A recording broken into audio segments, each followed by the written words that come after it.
small one, so you have to take it one rice also, don't be wasted. கீழே வந்துட்டு ஒரு அரிசியை வேஸ்ட்டாக கூட உடச்சி எடுத்தது விளையலை. ஸோ வீட்டில் விளையலை விளைஞ்சானாலும் அரிசி வள்ளுவர் கூட வாசிக்காம சொல்லி எடுத்து விடாம ஊசியில் பிள்ளைய உழப்பு don't waste it. So it be boil கொஞ்சம் ஒன்று பண்ணணும்.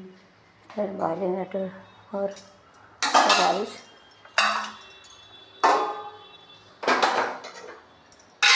டூ டேஸ் வீட்டை கொத்தமல்லி தனியாக 2 நாள் வச்சுக்கலாம்.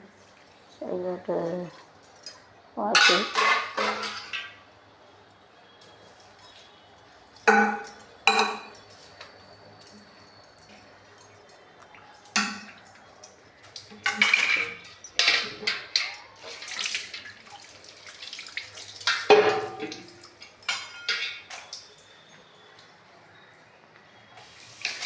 a little boiling water, pour water.